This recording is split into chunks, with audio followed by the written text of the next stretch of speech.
Leslie, ഞാൻ lovely. നല്ല അടിപൊളി ഒരു ബീഫ് ഫ്രൈ ആണ് ഞങ്ങൾ ഇന്ന് തയ്യാറാക്കുന്നത്. മെയിനായിട്ടൊരൊറ്റ ഇൻഗ്രീഡിയൻസേ ഉള്ളൂ. അപ്പോൾ ഞങ്ങളുടെ വല്യമ്മച്ചിയൊക്കെ പണ്ട് ഉണ്ടാക്കിക്കൊണ്ടിരുന്ന ഒരു റെസിപ്പിയാണ്. അപ്പോൾ നിങ്ങളുമായിട്ട് ഞങ്ങളത് പരിചയപ്പെടുത്തുവാണ്. നല്ല ടേസ്റ്റി ആയിട്ട് ബീഫിൻ്റെ യഥാർത്ഥ ടേസ്റ്റ് കിട്ടണമെങ്കിൽ ഇതേ രീതിയിൽ എല്ലാവരും ഒന്ന് ഉണ്ടാക്കി നോക്കണം. അപ്പോൾ അതെങ്ങനെയാണ് തയ്യാറാക്കുന്നതെന്ന് നോക്കാം. നമുക്ക് പെട്ടെന്ന് തന്നെ വീഡിയോയിലേക്ക് കിടക്കാം. ബീഫ് ഫ്രൈ തയ്യാറാക്കുന്നതിന് ഞങ്ങൾ 1 കിലോ ബീഫാണ് ഇവിടെ എടുത്തിരിക്കുന്നത്. അത് കുക്കറിലേക്ക് ഇട്ട് കൊടുത്തിട്ട് 5 വിസിലടിക്കുന്നവരെ നമുക്ക് വേവിച്ചെടുക്കാം. അതിലേക്ക് ഒരല്പം മഞ്ഞൾപ്പൊടിയും ആവശ്യത്തിനുള്ള ഉപ്പും കൂടെ ചേർത്ത് നമുക്ക് അടച്ചു വെച്ച് വേവിച്ചെടുക്കാം. അതിന് കൈ ഉപയോഗിച്ച് നന്നായിട്ടൊന്ന് തിരുമ്മി മിക്സാക്കി എടുക്കാം. വെള്ളം ഒട്ടും ചേർക്കേണ്ട, ബീഫിൽ നിന്ന് വെള്ളം നന്നായിട്ട് ഇറങ്ങിക്കൊള്ളൂ. ഇനി അടച്ചു വെച്ച് നമുക്ക് വേവിച്ചെടുക്കാം. കുക്കർ 5 വിസിലടിച്ചിട്ടുണ്ട്. ഇനി നമുക്ക് മാറ്റി വെച്ച ശേഷം പാൻ വെക്കാം. ബീഫ് ഫ്രൈ ആക്കാനുള്ള ബീഫ് വെന്തിട്ടുണ്ട്. ഇനി നമുക്കത് ഫ്രൈ ചെയ്തെടുക്കാനായിട്ട് പാൻ ഇവിടെ എടുത്തു വെച്ചിട്ടുണ്ട്. അതിലേക്ക് അല്പം വെളിച്ചെണ്ണ ചേർത്ത് കൊടുക്കാം. എണ്ണ നന്നായിട്ട് ചൂടായിട്ടുണ്ട്. ഇനി നമുക്ക് കുറച്ച് കറിവേപ്പില എണ്ണയിലേക്ക് ഇട്ട് കൊടുക്കാം.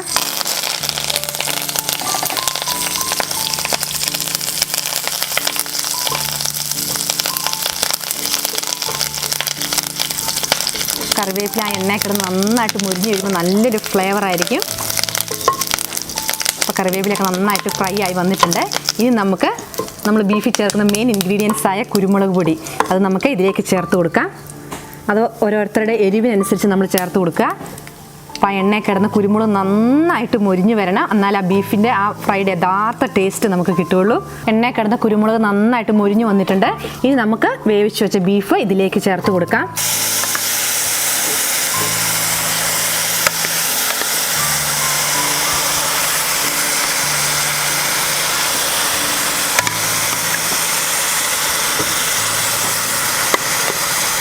ബീഫ് വെന്ത് കഴിയുമ്പോൾ ബീഫ് കുറച്ച് വെള്ളമുണ്ട്. ആ വെള്ളത്തോട് കൂടി തന്നെ നമുക്ക് ചേർത്ത് കൊടുക്കാം.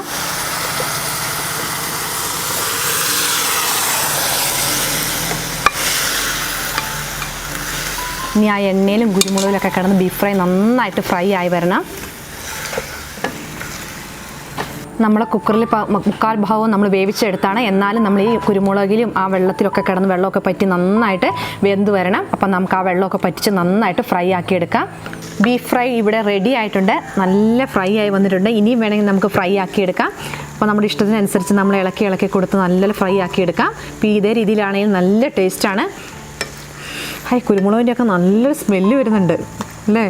അടിപൊളിയായിട്ടുണ്ട്. അപ്പോൾ നമുക്ക് കുറച്ച് മല്ലിയിലയും കൂടി ഇട്ട് നമുക്ക് സ്റ്റൗ ഓഫ് ചെയ്ത് സെർവിംഗ് ബോളിലേക്ക് മാറ്റാം.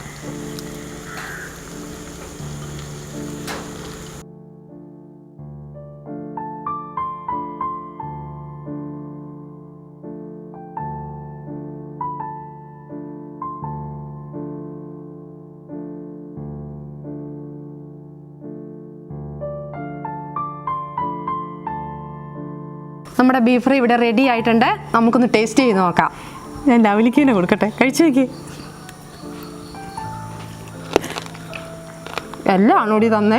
ബീഫ് ഫ്രൈ ഇവിടെ റെഡി ആയിട്ടുണ്ട്. ആ കുരുമുളകിൻ്റെ ഒക്കെ ടേസ്റ്റ് ഉണ്ടല്ലോ, അപാര ടേസ്റ്റ് ആട്ടോ. ചപ്പാത്തി നല്ല ചൂട് ചോറൊക്കെ ഉണ്ടെങ്കിൽ അടിപൊളിയാണ്.